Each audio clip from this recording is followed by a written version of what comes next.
Hello all and welcome to Tuesday Q&A. I'm your host Roland. Sitting here with me, my expert Ursinity. Ursinity, Hello. how are you? Hello, I'm good, grand, something with You don't G. think of a new one every single time? I thought you did. I did, but it's surprisingly more difficult than one would think. Because like you don't want to go too far into like being like super weird. Like, You could do glorious. You could do tremendous. You could glorious, do. yeah. You could Tremendous. do. You could do. I just want to be grand every week, man. Grand Excellent. is like such a good thing to be. I don't think I've heard you say I excellent. use excellent too much at work. That's why I don't. I like. It I don't is use an excellent. excellent baseball bat. It weighs. No. So How do you I use use it because it's a grading thing. Because I grade. I don't formally grade, but I do a lot of grading of programs and baseball card stuff, and there's like a scale, right? So it's from 1 to 10, and it goes from poor to mint. And so excellent and X plus and VGX are some of the grades. So I say them constantly because excellent is like the bare minimum for a nice card. So I type the word excellent probably 50 times a day. Seems like you would use it fun. then. It's not my favorite word. It seems like you would use it. All right, well, let's get into what you've been up to. You're lots of hit and runs, I hear. Got off to a good start. Lots of hit and runs. Oh my god! I was like, Roland was like, before we recorded, he's like, "How are you?" I was like, it's been a stressful day. I was like, I'm not gonna talk about it on the podcast. And I did not I didn't have a hit and run. I like lightly tapped someone, like did not even have a scratch. And I was like, I didn't know if I was gonna leave a note or not. And then I just didn't. And I was like, I was a little stressed about it. But I was like, then I looked as I was leaving. I was like, you cannot even see it. If you live in the greater New York area and your car has a teeny scratch, I'll go wrangle him for you. I'll wrangle him in his twin bed. DotP pay. Yeah, that's true. We could. Man, you jumped right into that one. This is why I'm never going to tell you anything I'm uncomfortable about ever again. What else is new other than hitting people's brand new cars and making them less valuable? It was not brand new. It was not new. It was probably like early 2000s. Okay. What else is new? Boy, that's a question, right? I don't know. Nothing's new. I mean, we do the Sunday stream, so I feel like we catch up so much there. I got to think of like something interesting for the Monday. So probably. What did you think of the first game we played for Stream Team? Stream Team. Oh, the one with Audrey? Yeah. With Evan Wood? With my wife. It was a fun game. She's good. She's good, huh? I'm terrible with remembering specific games. She was Crystal Maiden. That game. I know that. You were Night Stalker.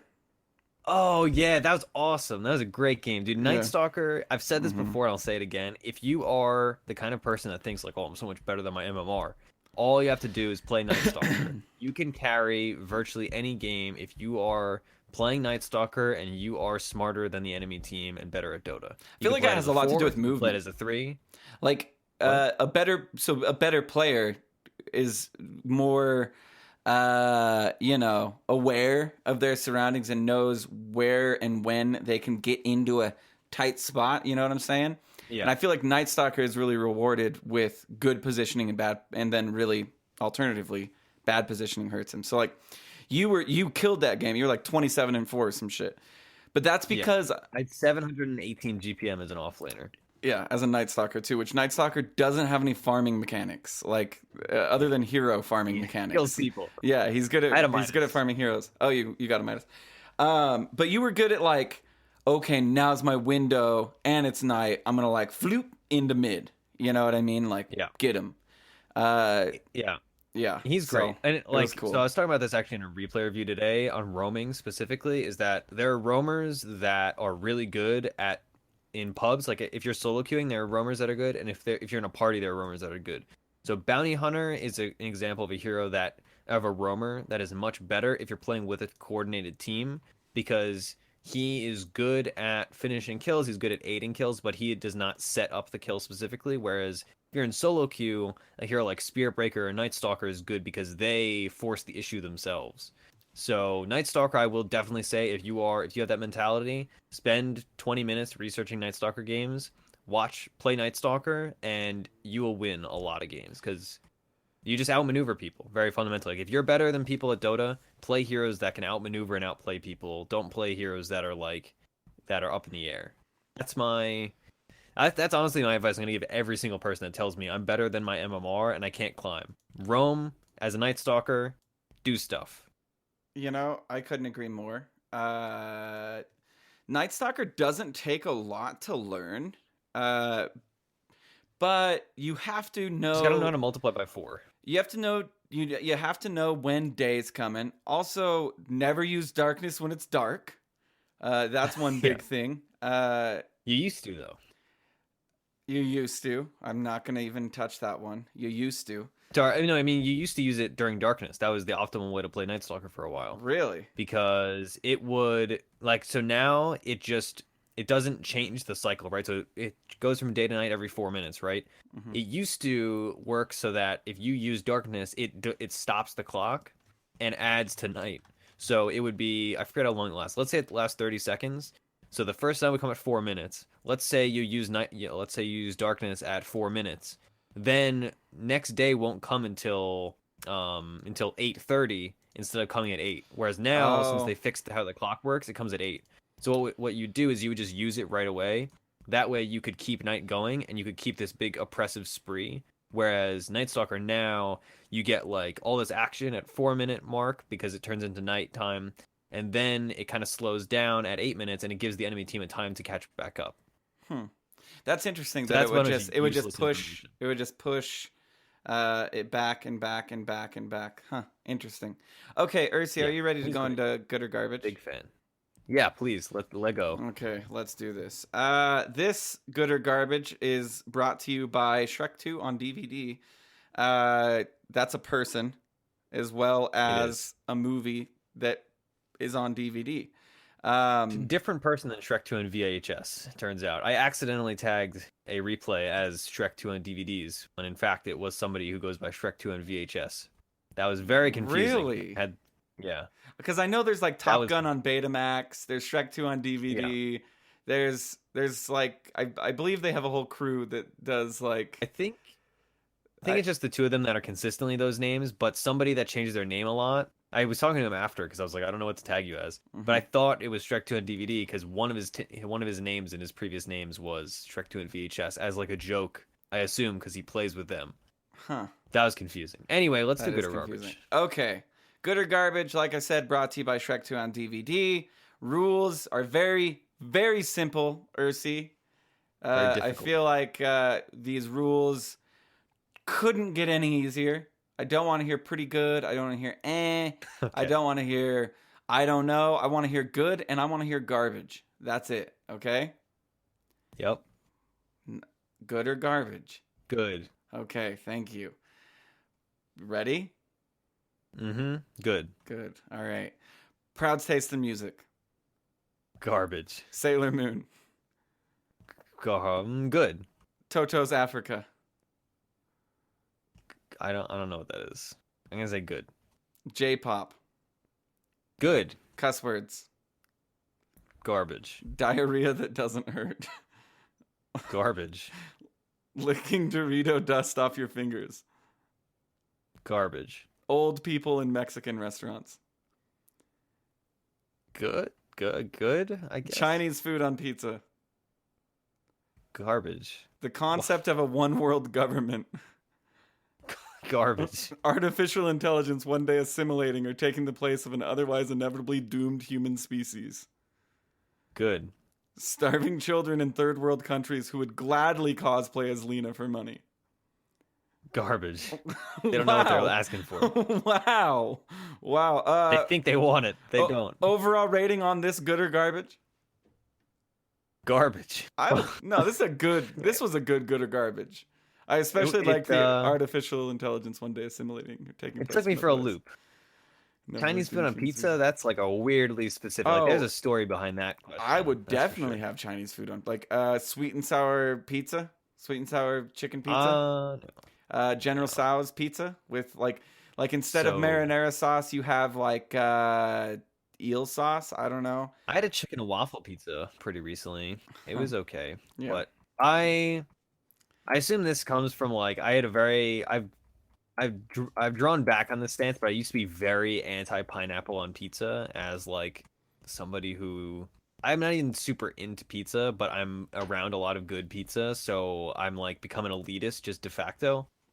And I used to be very impassioned, like pineapple is not a topping for pizza. And then a friend of mine talked me out of it, and he's like, it's not that bad. Like there are worse things. And then I saw people putting peas on pizza, and I was like, that's what I need to be hating. Yeah. Indeed. So yeah, I'm not that impassioned, but man, Chinese food on pizza seems like a bit much. Seems like a insult to Americanized Chinese food and an insult to pizza. Yeah. Okay, enough of that. First caller, yeah. So sure. I mean, actually, can we take a second because we were talking about Chinese food? I highly recommend the Netflix or the documentary on Netflix, The Search for Dreams of General Sushi. So.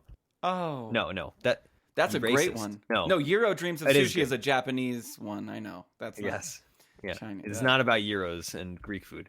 No, but the documentary, The Search for General So, friend of the show Rabbit Teeth recommended it to me, and man, that is a good documentary. It's only like an hour and 15 minutes long. It taught me so much about Chinese food in America because it's not actually Chinese food. It was super interesting. Whatever the hell it is, if you have an hour to it's kill. good. It's good. If there was a good or garbage on Chinese food, there are some garbage Chinese food places, but for the most part, it's good. Okay, so interesting story with this first caller. His name is Garbaggio. My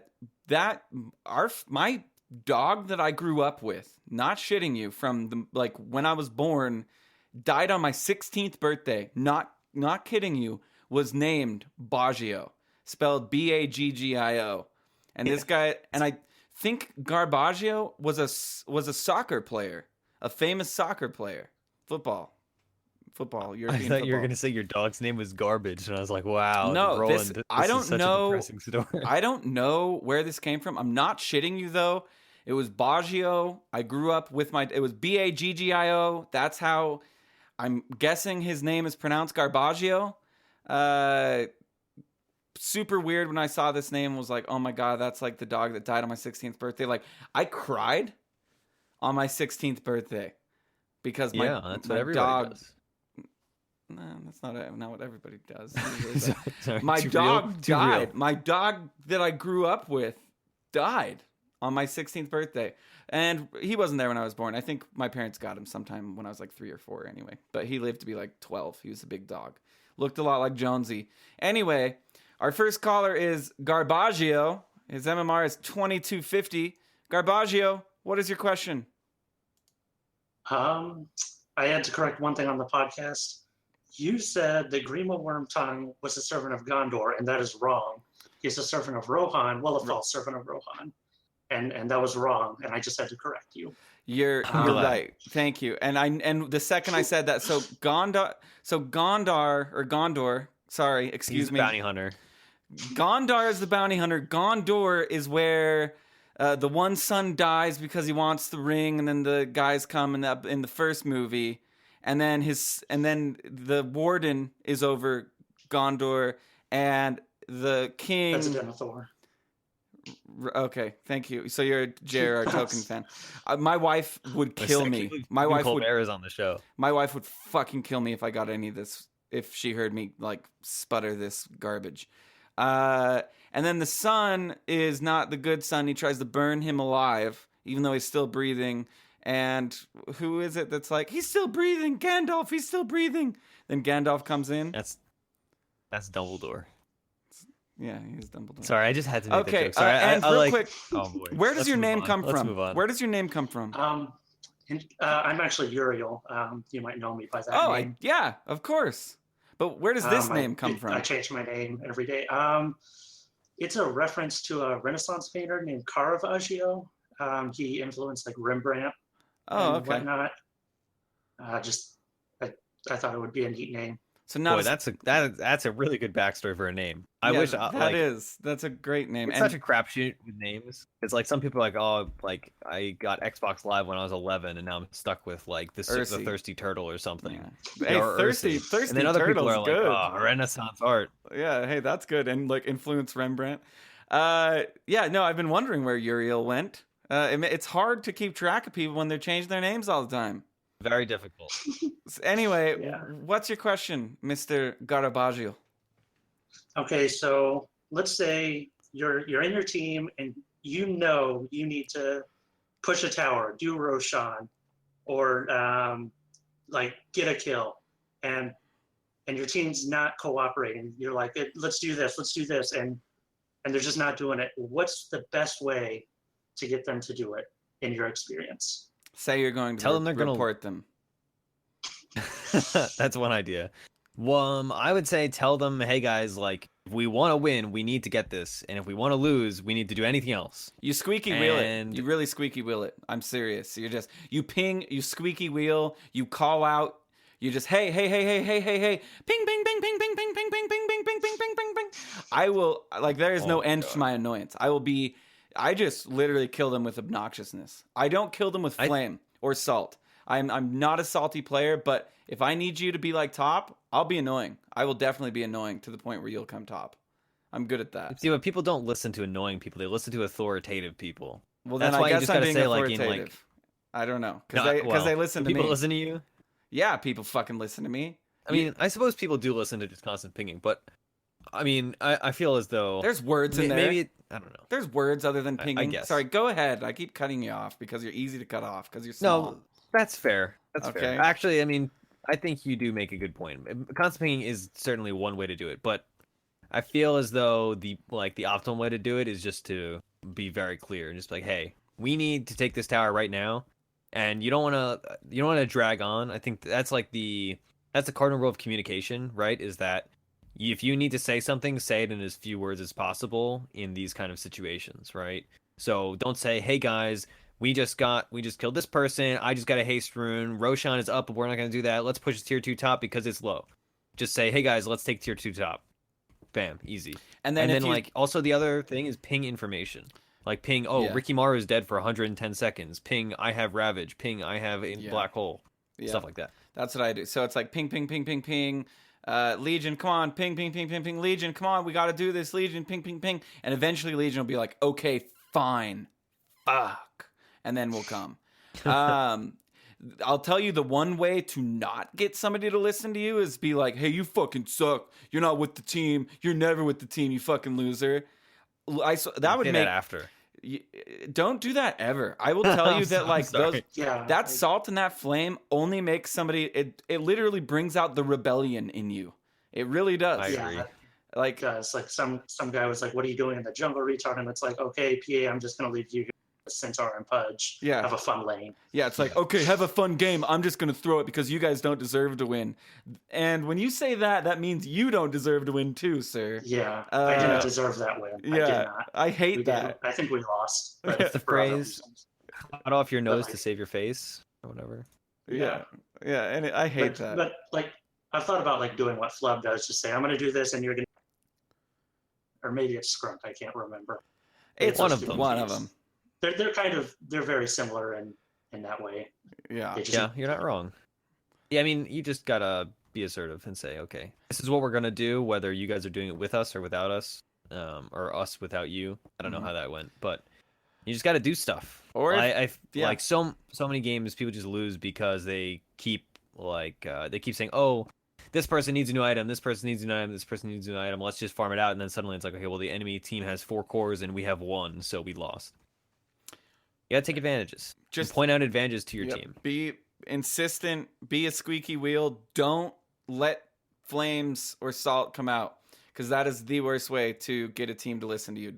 Even if you're absolutely right, even if you're like, Legion, you've been farming for way too long, that is crossing a salt line.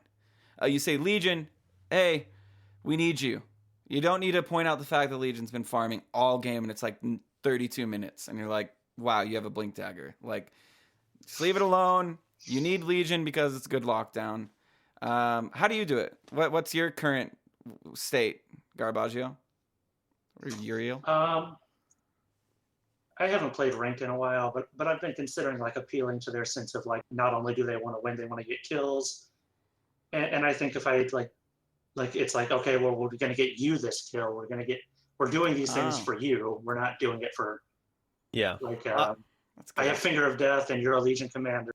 I'm going to get you this dual damage. Let's do it. Yeah, that's smart. I actually, as an addendum, Roland, actually, you haven't talked about this in a while, but like a few months ago on the podcast, you talked about it a lot, where one of my go-to tactics in pub games is just to insult the other team to my teammates, not publicly. Exactly. The enemy. Just be like, like it's a good way. A, it builds camaraderie, and B, it's fun, and C, it incites people to do stuff. Just being like, like these, like look at this Spectre, like his farm sucks. What, like these guys are terrible players. We just need to abuse. Like actually, in the Night Stalker game we were playing, Roland, I mean, also it's a Night Stalker thing to do. It's very in character, but you just need to be like, hey, like look at these idiots. They have no clue what they're doing. What a wasted Ravage. They suck, and we're not as bad as they are. So let's win this game. And like it builds, and it's motivational. It makes it fun to win. It's motivational. Yeah, it's motivational. Too. Where it's like this.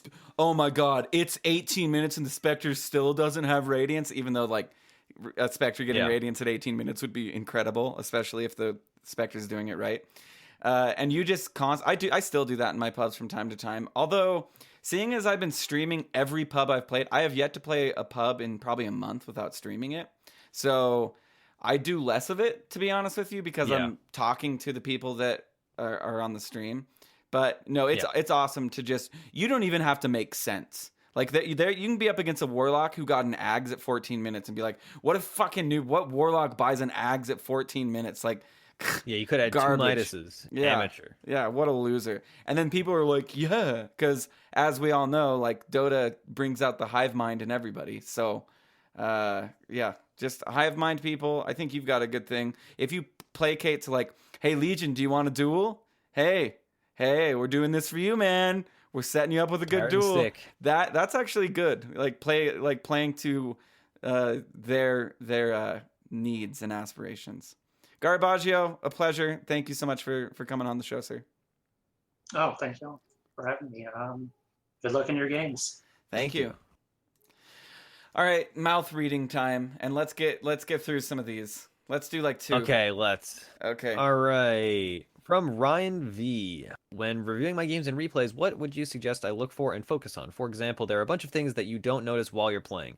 Should I be looking at what I'm doing wrong, what I could be improving, or look at what other players on either team are doing so I can get more of a feel for others' perspectives in my general MMR range, i.e. movement patterns, camera habits, vision, and warding. So first of all, do not look at other people. Unless you see somebody you're like, wow, that was really impressive.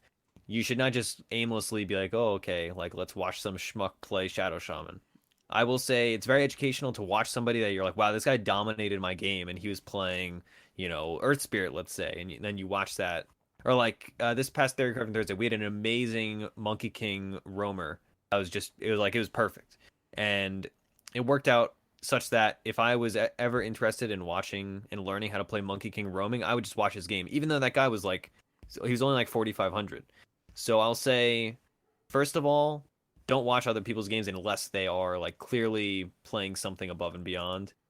And then watch your own games, and because right, like the only thing you can change is your own mistakes. I've started, so now that I've dropped a bunch and been extremely humbled, I've started watching my games, and I had an incredible Juggernaut game today, in my opinion.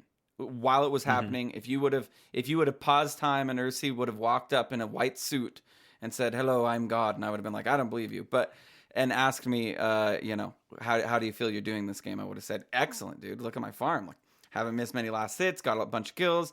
Going back and watching that replay, there were so many moments where there was a fight happening 500 units away from me.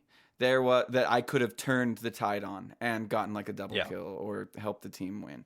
There were, although I thought my last hits were good, there were so many dumb last hits that I missed that in the moment I was like, whatever. But like, that would have mattered. Like, that's 50 gold that's going to build up on itself. Like, there was one time where I Omni Slash that, like, in the moment I was like, that was the right thing to do. Watching the replay and going back on this Omni Slash several times, realized I know enough about Dota to know that Omni Slash wouldn't have got me a kill, and I should have saved it because it's actually a long cooldown. That, like, literally, even on your best games that, or in your opinion, like, you finish a game and you're like, fuck yeah, like, I finished that game with 2 Divine Rapiers. Like, that's how good I was doing, in my opinion, although it was the wrong move to do. One is fun. 2 is like, oh boy, that's a bit much. But we were just, I don't know, I was just wrecking, and I should have gone like Lincoln Sphere and Blink Dagger. That would have been the better idea. But anyway, I went back and I was waiting for this show to start because I didn't have enough time to play the game, so I just put it on like 4 times speed and watched, and then slowed it down like during like the laning phase to watch how my last hitting was going, my positioning. And I realized I'm not playing at the level that I want to be at. I'm not playing at a 4K level. Why in the hell would I ever be 4K? And that's a critique that you should give yourself is if you feel like you're a higher MMR than you are, watch yourself. Do you look and take the name away? Try and like, I don't know, take some Rohypnol and watch yourself and try and forget the fact that you even played that game and review yourself, and you'll be ashamed. Anyway, that's what I have to say. Watch your replays. I feel like I will play a better Juggernaut next time I play Juggernaut because of watching one replay of my own playing Juggernaut. It is, honestly, it's one of these things where everybody, like virtually every thread, every podcast, like every research source will tell you, hey, watch your own games. But honestly, so few people do it. Mm-hmm. And especially like, so recently I've been doing all these for like the last month, 2 months, I've been doing all these replay reviews. And there are so many things where I'm like, I'm not even going to talk about that. Because if you had watched your own game, you would have realized why you did that. Like if you just watch your deaths, even like if you, like you were saying, watch your game at 4 times speed, just slow down at your deaths and say, okay, why did I die here? Was this avoidable? How could I have made this better? And so often, like this is one of the biggest things I learned when I was really intensively trying to get better. And when I was watching my own replays consistently, was I would just notice like every death. And it's like, you see so many dumb things that you do that if you saw anybody else do, you would be flaming them because,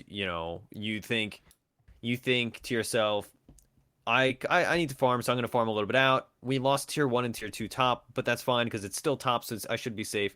And then you die, and then you lose the game because you're playing Juggernaut and buyback, and then they take 2 Raxes. Yeah. And stuff like that. It is, in the moment, you're like, wow, that was lucky. Like, that was such a good smoke by them. But no, it was really just you farming in a place you shouldn't be. Yeah. That's a specific reference to a game on Sunday. No, we didn't lose, but I remember that death, clearly. Oh, yeah. I remember that death. So, yeah. Yeah, no, the thing is know when you're too far out at sea. And also, like, when you die, reverse 10 seconds and look at the minimap. And be like, did you see 3 people on your minimap coming at you? Yeah, you did? Okay, well, you need to be looking at your minimap more then. Because if you that means you had 10 seconds notice with 3 people running after you. And oftentimes I find my deaths where it couldn't be more obvious.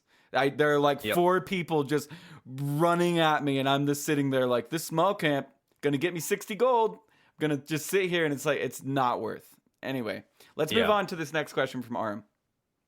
Let's. Oh, okay.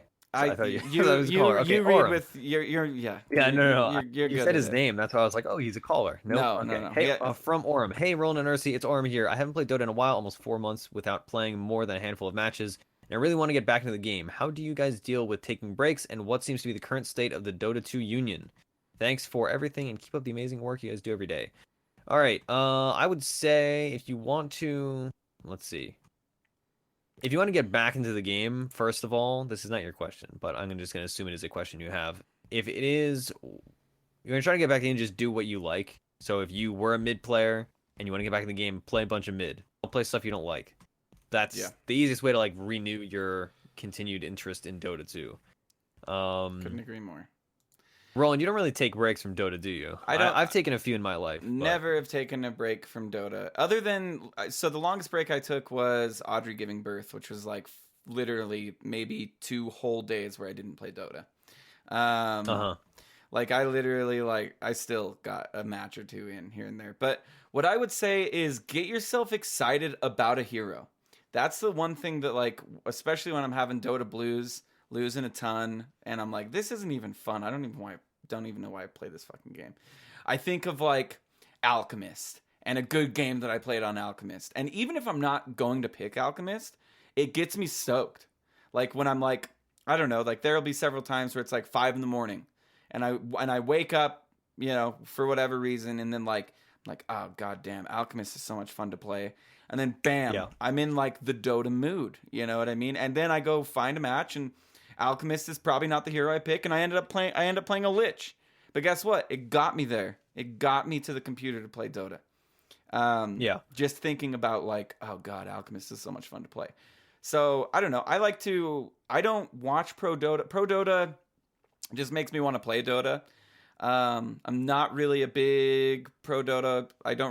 I follow it like I'm like the Super Bowl. Like I don't know. Like I watch the Super Bowl for Dota, and that's about it. You know what I mean? Like, and like the majors, obviously. Like I'll watch like the finals and the majors, but like, you know, I don't know. It just makes me want to play Dota. I don't know. That's how I don't watch a tremendous amount of Dota either. Honestly, like I watch good games that are pointed out to me, and I'll watch specific parts of games. So like Lena's been getting picked a lot in Chinese Dota, and so I'll go in and I'll download those games and I'll watch, you know, either the whole game or watch for 15 minutes or whatever. But honestly, I very rarely sit through an entire series or an entire game. But so I've taken a lot of breaks from Dota historically. Obviously, I've not taken one in a few years at this point, but I took a break. Like I took like a multiple year-long break between Dota 1 and Dota 2, for instance, and I've taken breaks of up to, I'd say, probably 6 months in between. Actually, probably like a year in between. When I was playing WoW hardcore, I stopped playing Dota for a while. The thing that always got me back in was just playing with people that I like to play Dota with, to put it simply. I don't think a good way to get back into Dota and to conquer a break is to just play a bunch of solo queue. It'd be like my real-life friends that ask me to play or what have you. So that would be top of my list. That's like how I've dealt with taking breaks.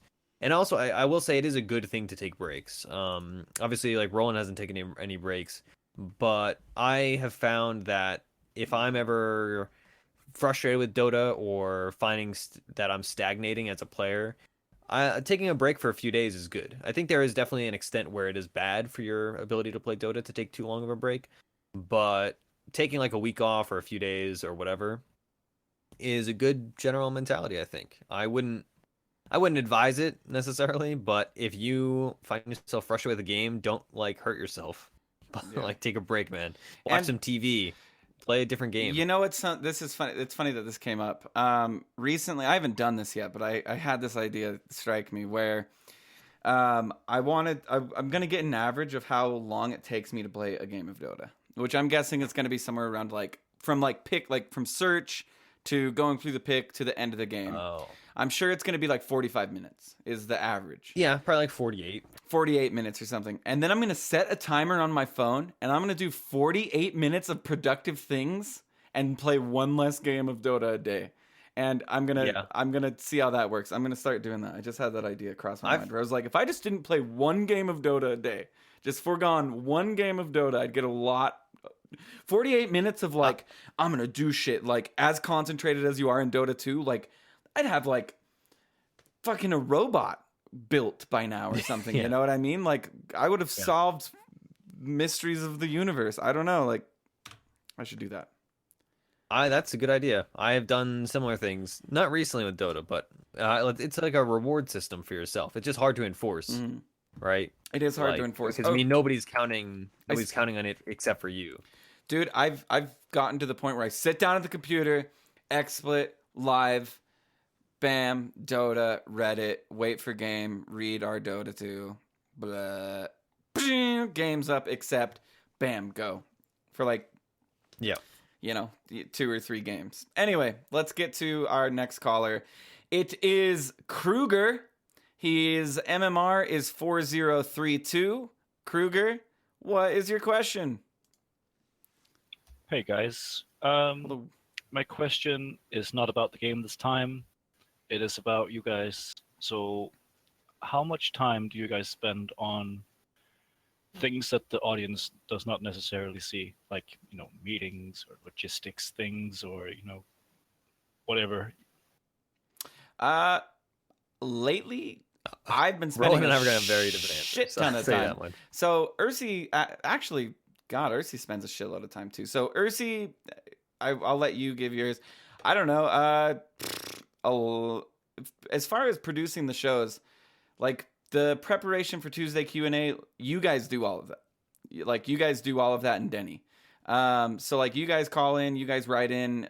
Denny gets it in a nice even document that makes it easy for us. So as far as like the pre-show for this, it's easy. I would say the most time that I put into a show is definitely Proudland. It's hard because I want to be educational, I want to be informative, and coming up with a new topic every single week is tough. But as far as like business related things go, as of late, I've put in a lot of time. I had to figure out how to write an operating agreement. I had to figure out how to do a request for incorporation.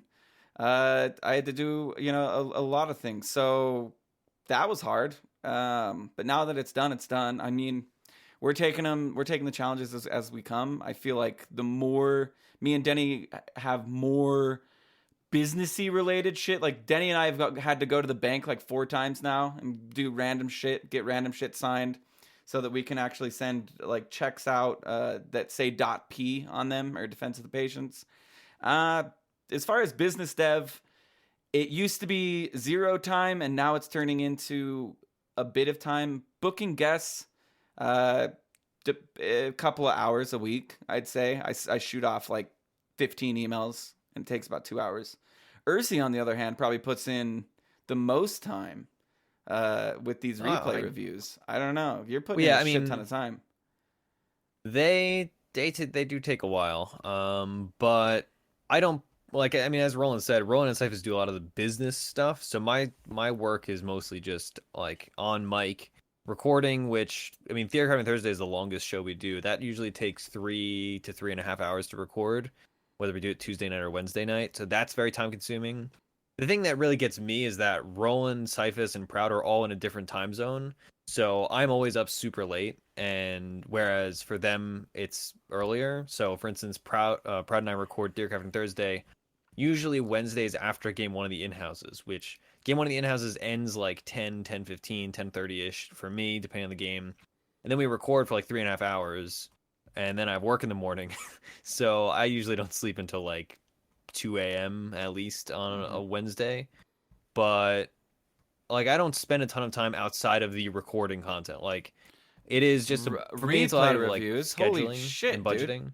That you spend a ton of time. Those take like an hour each.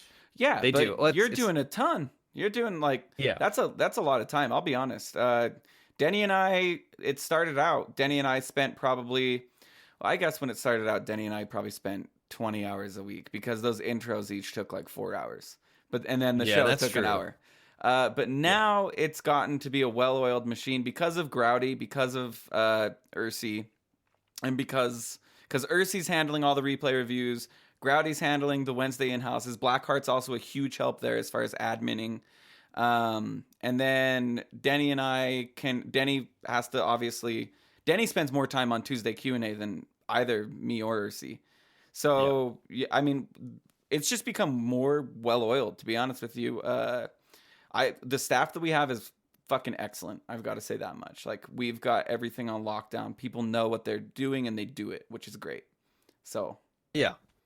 There's, like Ron said, there's more things to do now, but we do things more efficiently. Yeah. So I would say it's not that bad. It's just a scheduling thing, right? Like the big thing that always gets me, right, is that you need to put out a show on a Thursday, right? And you can't not record Wednesday or Tuesday nights. If you don't record Tuesday, doesn't matter what comes up Wednesday, you're going to have to record a show. Yeah. Without, like, obviously there are some like super extenuous circumstances that you have to work around sometimes. But in general, it's like, okay, well, I need to budget my time doing all my other things to say on Wednesday night, I'm going to be here and sitting at my computer for 3.5 hours talking into a microphone, give or take, and of course, depending on the week. It's been a long time. We don't miss deadlines. If anybody has noticed, like, it's been a very long time since we've even had a re-release. So everybody's been super, super good about showing up and making sure that they're doing things, which I feel like that's one of the biggest strengths DotP has, is that when we say we're going to release something, we do it. We can't promise quality all the time, but we can promise that you're going to get it. So we'd like to promise quality all the time. I'd say I spent 25 hours a week on Defense of the Patients, but a lot of that is front end, like streaming. Like I would consider that time. Yeah, that's true. I stream every day, multiple times a day, 4 hours a day. I'm not going to count all that, but about 5 hours a week probably on business development as it stands, but that's going to get more and more tenuous as we go on. For sure. It's not that bad. I don't know. That's a question that's going to get us talking for sure, Kruger, because it's like we're like, okay, let's see here. Also, like, I don't know, the streams and stuff and getting ready for those. Like, there's definitely a lot of time that went into that last stream. Meetings are Sunday meetings, but that's not every week. We don't really. Sometimes they're really long, and other times it's like 15 minutes. Okay, they used to be. All right, we'll give some insight here. We used to have meetings with like 15 people. Okay, we used to have like meetings with 15 people. I did not realize this is what I was bringing us into. Fucking unnecessary. We had 15 people that were like, we should change the text on Defense of the Patients. No, I disagree. No, I agree. Let's take it to a vote. And it was the most waste of time I've ever spent on wasting time. Oh boy. It really was, to the point where I just stopped going to them. Now our meetings are like, hey, we've got to do this commercial for these days. Ursi Proud, what time are you guys recording Theorycraft Thursday? Awesome. Ursi, you're doing these replay reviews. Ursi, he just does them. Like, fuck, like he's good at them. Proud does, I don't know. I hope I do. It's just some days easy. It's like, we don't even need meetings. Like, I trust that Growdy will go live 15 minutes early before in-houses. I don't have to say anything. I don't have to send him a message. He does it. Everybody knows their role and does it. It's just awesome. I love the people I work with. I do have to say that. Except Proud, but I love the people I work with. For more insight into this, watch the first Patreon episode we put out. Yeah, no, I'm just joking. I like working with Proud, but Proud's probably the most difficult to work with. I will be honest. Kruger, I'm sorry for a long answer to your simple question. That's great, man. That's great. Thanks a lot. Yeah, of course. And you have a great day, sir. You too. Man, it always feels like self-aggrandizing answering questions like that. But like, I don't know. It's interesting. Like we don't really need to have meetings anymore. It's cool. Like everybody. I like meetings. I don't. I know you don't, but we have very different personality types. I like the orderliness of meetings. There's something about it that, like, even those messy meetings with like a dozen people, I just like having all of the people that are relevant in one place at one time, because it's succinct, right? You know, if we can have messages on Discord or messages or text or whatever, and a problem could take hours to resolve, but then if you have a meeting, you can have like all those problems resolved in the space of 10 minutes. All I'm going to say is the one person that got banned for that one thing was the most obnoxious. Like, just ban him. Just ban him. Just ban him, guys. And we have like a 9-hour meeting. It's like, what a waste of time. Ugh. That's all I'm going to say. It's like, you're not wrong about that one. Like, I was like, oh my God, just ban him then. Like, we don't need to have this. Just ban him. Anyway, let's get some more of these questions out of the way. That's a tangent right there. Okay. Yeah. Let's I'll read one. Okay. Yeah. From your token Tony. Good evening. Thank you for the show. History. I am a low MR player, currently 600, but I listen to your podcast and watch pro games looking to improve, but I doubt I'll ever be at TI 14 as a pro player. How do I deal with players who do not understand or attempt to do the things you say / I see? In addition, how do you tell players that they do things wrong without sounding like pretentious dirtball? I don't think you can answer this question, Ursi, because you always sound like a pretentious dirtbag. Well, because I don't talk to people in games. I'm just like, he's going to do stupid things. There's only so much I could possibly do to prevent them. As a 600 MMR player, like, that's awesome that you are noticing that people are doing things that you feel are wrong. Don't patronize, Roland. No, I'm not patronizing. I'm being serious. Like, I know. Like, as a 600 MMR player, like, you know what?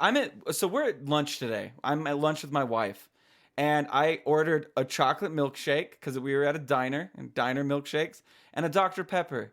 She's like, I am so embarrassed. I'm like, what? She's like, the way you order. It's like, what?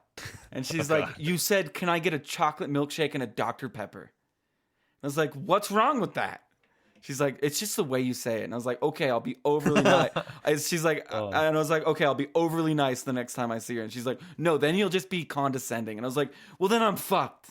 Like, what else do I do? Then I'm fucked, okay? I can't do anything. I'm just fucked.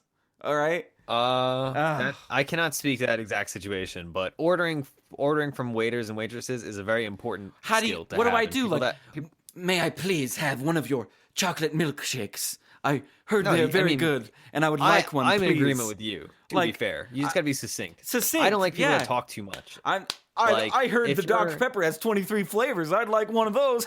Thanks. Yeah. Like what the fuck do you want me to say? Yeah. God. Yeah. Anyway, God. Back to this question.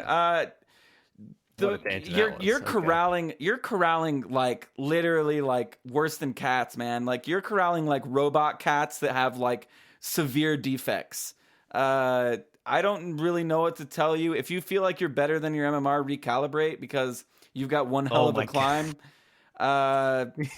You like drew this to a completely different place, my friend. Without sounding like a pretentious dirtbag, like dude, recalibrate. I think chat wheel is the best way because everybody's gonna think you're a pretentious dirtbag no matter how you say it. Which is how I tie my tangent back into this story, which is all I did was order a Dr. Pepper, and my wife is like, "Oh, I'm so embarrassed." It was like, "I wanted a chocolate milkshake and a fucking Dr. Pepper." I'm gonna be concise. Anyway, that's what you do. Use chat wheel. You'll be good. I would say if you are looking to communicate... Oh, Cyphus just deleted the question. You're looking to communicate with people that... Oh, it's back. Thank you, Cyphus. I did. Roland. I did. Oh, God bless. Okay. If you are seeing people doing wrong things, I would generally say that you can say something if they're already communicative, like if you've been talking to people, or at least if they've been talking to you, whatever, and they're about to do something weird, be like, hey, what are you doing with that broadsword? Like, are you building a shadow blade on Ricky? Why don't do that? Or, any other number of things. Look into that and address it if they're already talking to you. But if people don't like unsolicited advice in general, right? No. Just like nobody likes it, right? Like, we don't in anything, really. Like, we don't want people yelling at us like, hey, you're bad at podcasting, do this. It's like, well, no. Or your cooking is bad. People don't like that kind of unsolicited advice. Mm-hmm. So if people are already talking to you, that's one thing. But if you bring it and like somebody's completely silent, you're just like, hey, idiot, you need an MKB. It's like, but that's not a good tone to set for the game. So I would say when you can talk and just be polite and be like, hey, what are you doing?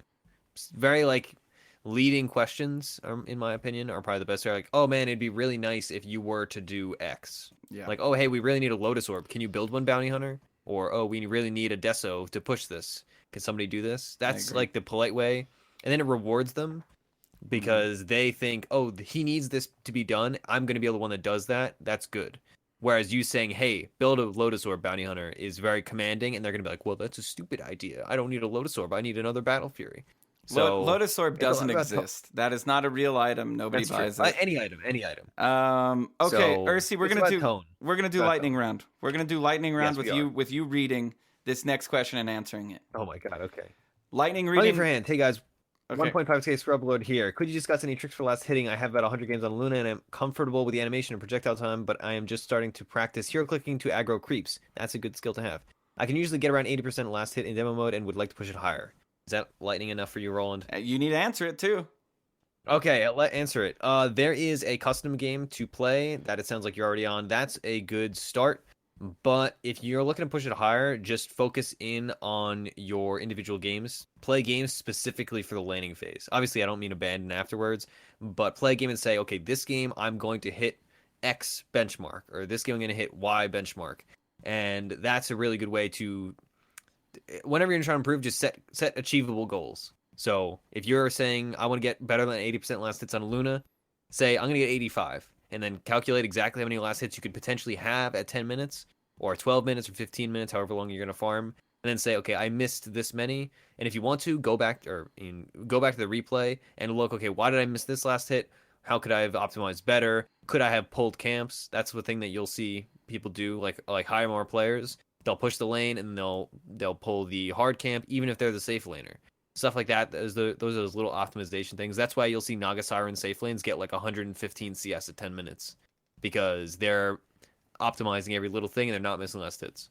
So pay attention. Set achievable goals, watch your replays, and realize why you missed last hits. Don't just say, oh, I missed it. Say, I missed it because I didn't do X or I didn't do Y, yada, yada, yada. Cool. Good job there. Oh, also, one quick thing. The optimal... So one thing a lot of people will do is they'll get the enemy lane to push, because that's what we're kind of taught as Dota players, and then you'll get under tower. a good thing you'll see, a good thing to do. This is not lightning round. This is slow. Okay, it's fine. I'm giving a good answer though. Okay. A good thing to do is to keep creeps right on like right on a line outside of the tower aggro, and you can just tank the creeps. Like if you have a poor man's shield on Jug or whatever, you tank the creeps. Don't let them go into tower aggro. That way you can maintain perfect equilibrium compared to the tower messing things up.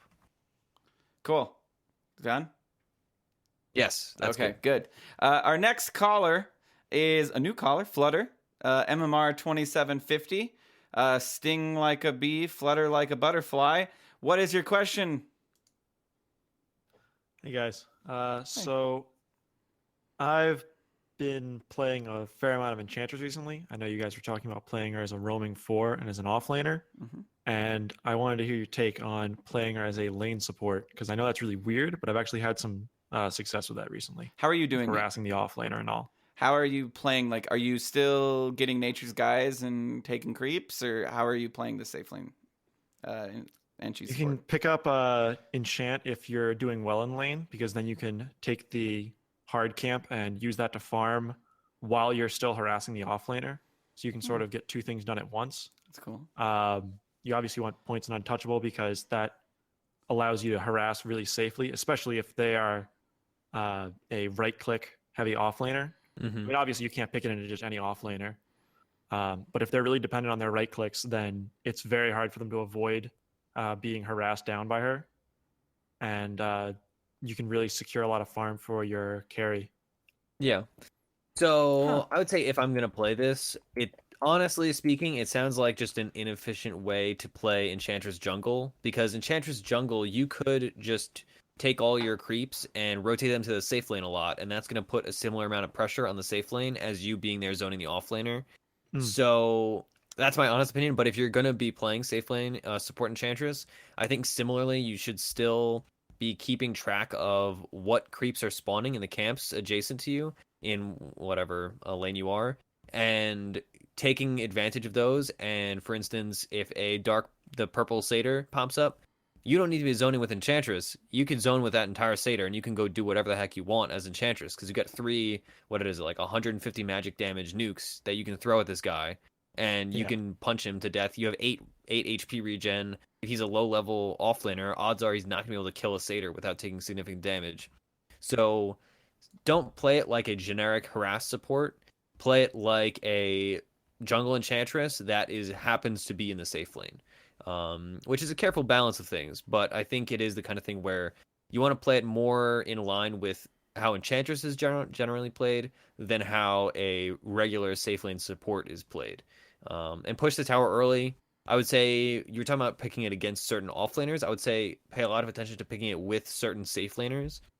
So if you have, like, let's say a safe lane Lycan or a safe lane Juggernaut, you will gain a lot from having your Enchantress and be like, okay, dude, like, you hit level 5, you have a healing ward on Jug, you have spin level 3, I have 2 creeps because we had a stack at our hard camp. I took an Ursa and a Satyr. Let's push, take tower at like whatever 5 minutes, 6 minutes, and then you will be able to establish more control of the map and all that with the benefit of Enchantress.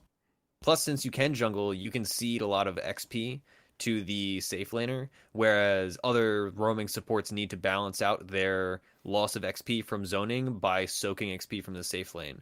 So like Silencer, for instance, he needs to just say, okay, I need to pull, or I need to soak XP. Whereas Enchantress, you can say, okay, I zone this offlaner, he has to go all the way back to base, he has to go shrine, he has to do whatever, he has no regen. I can now, on Enchantress, go and jungle a few camps, I could do whatever the heck I want, and then you can leave your safe laner to get solo XP for a little bit, since you've established so much control in the lane thanks to your creeps. Yeah. Okay. Enchantress is good right now, by the way. I don't play her, honestly. I know how to play her theoretically, I'll say, but I'm not good at jungling. And but I've seen a lot of impressive Enchantress play. She has core weaknesses, of course, but she is quite good right now, I would say. So she's definitely a good hero to be adding to a repertoire. Thank you, Ursi. Especially with the recent buffs. Yes. Yeah, exactly. Her talents are some of the best talents, I will say. They're consistently very strong.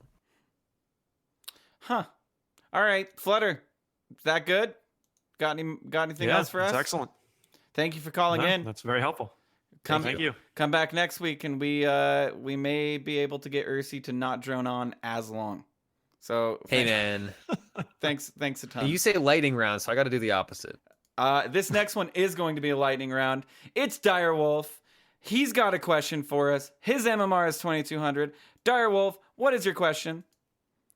Yo, friends, I got a quick one for you this week. Who, in the spirit of DAC, who is your favorite pro player to watch and why? Boy, this is a quick question. Both of us don't watch a lot of pro Dota. I watch enough. I will say I watch whatever good mid matchups there are. So I don't find it super educational because I've been focusing on mid recently. I will watch a matchup where it's like, S4 is not a middle laner anymore, but back in the day, it'd be like, S4 Dendi. But now I would say if it's a mid match, it's like, it's Sumail Miracle, something like that, is very educational to watch two people of similar skill. It's never productive, I would say, to watch a pro game or a pro team where it's just like, it's like EG versus some schmuck tier 3 team. Like, that's not going to be educational or productive. That's just going to be one team stomping the other. Yeah. So I watch games that are going to be close, and I watch players or heroes. Heroes are really honestly the only answer I have here. That's definitely I meandered question about, and I found my real answer. Okay. I watch games based on heroes. All right. Mine's Jerax, of course, because I feel like me and Jerax would get along because we both like weird things. He's just good at pulling off his weird things, and I'm not good at pulling off my weird things. Jerax is like a 7K or a pro version of me or whatever, or who I'd want to be, I guess. That sounded bad. He can do all the stuff that I want to do, but at a pro level, which I'm super jealous of, because he's like, that's a scary thought. Yeah, he is the weird play of the pro scene. You know what I mean? Does all the weird shit, plays all the weird heroes, does all the weird things, but it works for him. Yeah, and that's why it's Jerax all the way. What's yours, Direwolf? Mine is definitely Eternal Envy. I think he's my pro spirit animal. Really? People love this guy. So please explain to us. Explain, you got this floor for 30 seconds. Please explain what the drive is with this Eternal Envy thing. People love this fucking guy. Because Envy doesn't care. Envy, he sees the game is on the line. He'll take the risky play, high risk, high reward. It's always entertaining to watch. Yeah. When I first started really climbing, I spammed a lot of physical damage Ember, and I was buying rapiers and all that shit. And even yesterday at DAC, Envy's losing a game at 30 minutes. Let's buy a rapier. Let's go. Let's win this game right now. It's so entertaining. It's so high octane. And Envy's just the most fun player to watch to me. So you like that is good answer. Attitude? I like it. Yeah, that is. So you like the fact that even if there's a shitload of money on the line, he's willing to risk it all for a risky play. Is that the thing? Because when it pays off, it's just it's the coolest thing to watch. It's the coolest feeling. That's why I watch Pro Dota for those moments. Huh? Yeah. Well, I think that's why most people. EE also. Yeah. I mean, look at his Twitter account. The world loves EE, dude. And that guy is just hi, I'm Eternal Envy. I wear sandals in the booth and I play. I don't go to after parties. I just go to my hotel room to play Dota after I won a tournament. This guy is a true, he's enigmatic. Can I tell you the reason why Eternal Envy is not in my top favorite players? The guy, his favorite character from Toradora is Isaac Taiga. And I take personal issue with that. We don't care. See, nor do we have time. Nor do we have time for that. So much Isaac Taiga stuff, and Kawashima Ami is always the best in that show. Just shut up. That freaking heathenist person. This is supposed to be. NP. Shut up. No one wants to hear about your shit anymore, dude. Okay. It's EE's stuff though, not mine. It's EE. Well, you're bringing it up. Thank you, Direwolf. I got one thing for Ursi though. If you're watching pro games for heroes, Anna Lena. Wow. Oh yeah, Anna. Man. Oh, I have been tuning into most Lena games. He is awesome. And there's a really interesting story behind Anna. If anybody wants to look into it, he kind of got screwed over at the start of his career. So check that out. Okay, Direwolf, thank you so much. What a tease. Thank you. Okay, Kuma, we're doing this quick. Kuma's MMR's climbing. Bam! Beware, he's coming after you. Kuma, what is your question?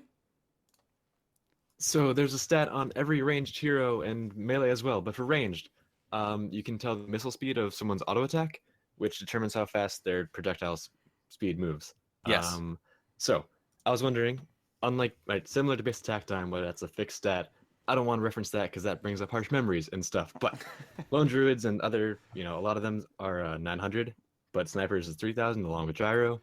What would you do if there was an item that increased certain projectile speeds? I would buy it on Lena. Yeah, buy it on Lena, buy it on Lone Druid, buy it on Lone Druid. God, does that take forever for his projectile to hit? Or Projectile speed is honestly one of the most important things in mid matchups. It's just weird to play around. So you guys were talking about Lena on this Monday show, and you really her wind up is long already, and then her actual projectile takes a billion years to hit.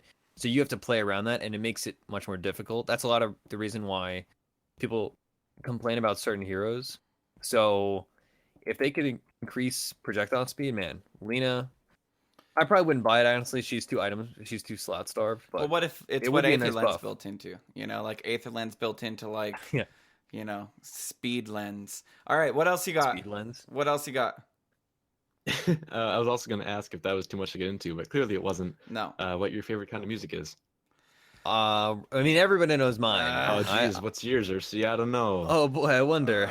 Me and my do. Twitter bio and my Twitter are all about K-pop. The love of my life, right behind Dota 2. Unfortunately, Dota still takes the cake, but K-pop is a close second.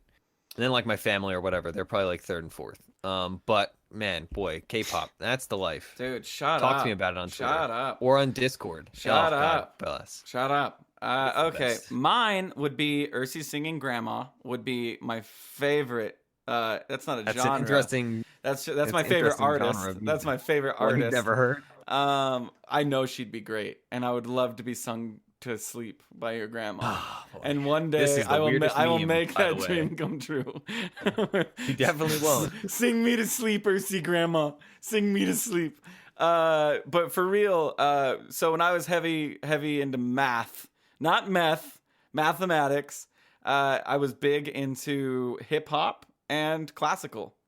I just would go back and forth. I felt like they both served a similar purpose. They're both very rhythmic and keep me on task. So whether it was I was listening to Beethoven 6th, then I went on to some hardcore gangster rap, I felt like it kept me clear and concise on following the order and procedures and calculus and whatnot. Those were the big things. Classical and hip hop. I like classical actually a lot. Sergei Rachmaninoff, I was really into him for a while. He is the bomb. But he wasn't born in Korea. Kuma, thank you so much. As always, you're awesome.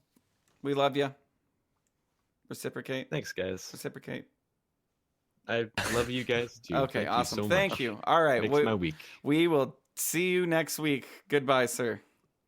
All right. See ya. Okay, our next caller is Darkstar. Darkstar, you are 2000 MMR. What's your question? Hello. What is this question indeed? There we go. Okay. My question is, what is your guys' favorite set?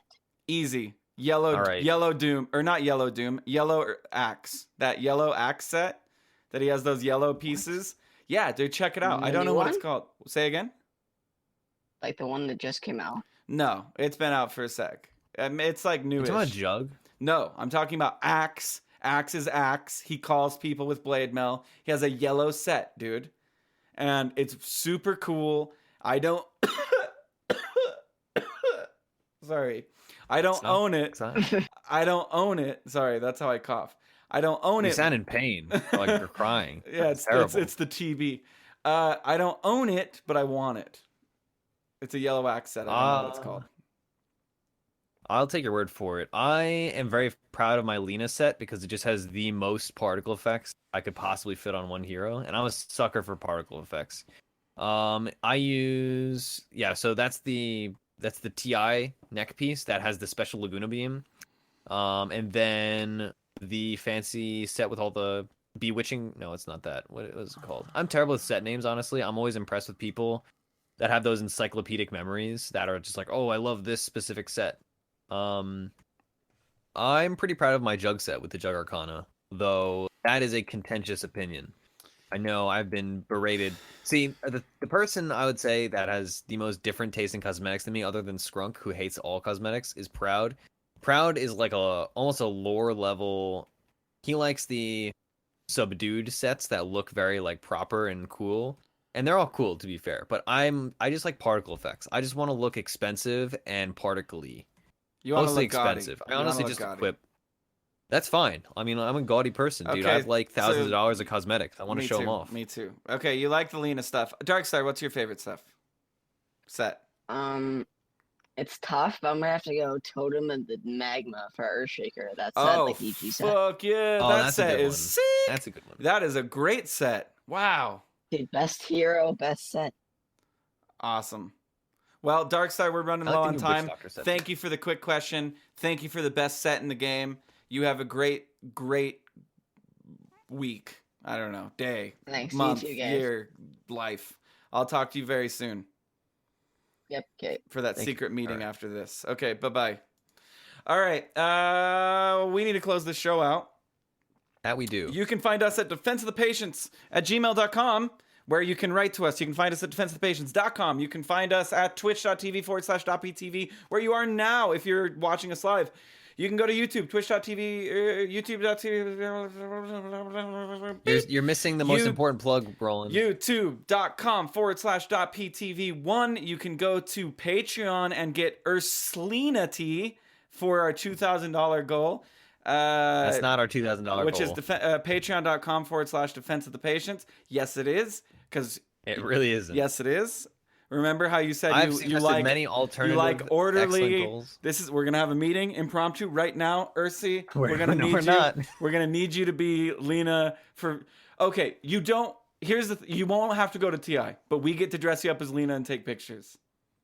No. Yes. No. Yes. I'm not like 15. You're going I'm to. not get You're peer gonna pressured fucking this agree crap. to this, okay? The thing about it. I promise okay, you, I let's- will let's win. clear- I don't let's clear lose. the air publicly. I don't lose. Okay. So, I mean, I don't care. Every there's a first time for everything, Roland.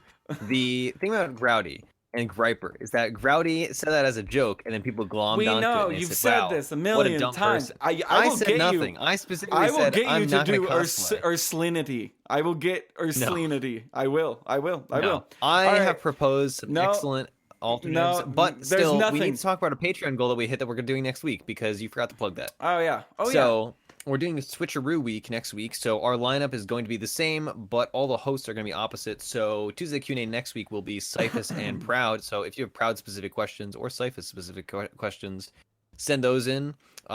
Monday show will be Cyphinity, maybe. I don't know what we're going to call it. should Probably be called just call it Proudland. No, anyway. it should be called Cyphinity. I think it'd be funny to just call it Proudland and then just have No. neither Proud nor Roll. Nope, because you're gonna Um, ruin our branding, and you guys are both terrible. Yeah. Okay, all right. The Wednesday show, we're not sure yet. The Thursday show will be Cyphus and Roland. No, and the Wednesday Friday show, will be I'm gonna myself be and Proud. interviewing Denny. Oh yeah, that's what we're gonna do. Yeah, that's what's happening for. And then the Sunday Stream stream is going to be reversed order of farm priority.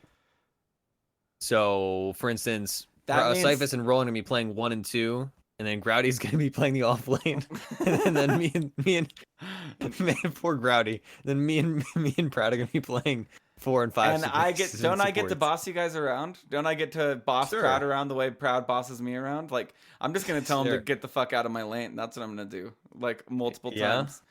Even though I'll That need it. doesn't And then I'll sound be like like, get back that'd in be- here in 30 seconds. I need you back here. Are you pulling? Why are you pulling? And then just do shit like that. Okay. Patreon. I didn't think it through. Sorry, I'm just laughing because of Growdy off Patreon is lane. kicking ass. Thank you guys so much. Remember, I think we will do this on April 1st. We will give away the GTX 1060. Every dollar gets you a raffle ticket that is donated to Patreon. We are in the process of making those raffle tickets, which there's a lot to like distribute. And then we have a pretty cool system because we've got brilliant code geniuses on how to give it away. We'll do a nice stream on that. Also, anybody who won like a mouse pad or anything like that, that's getting ordered as of April 1st as well, and that is not going to be an April Fool's thing. Maybe we should do it on April 2nd because people are like, April Fools, we didn't get a GTX 1060 for anybody. No, but we really did. And yeah, most of all, thank you guys for watching and listening to .p Tuesday Q&A. I am your host, Roland, for our expert Ursinity, saying you've got questions and we've got subpar answers.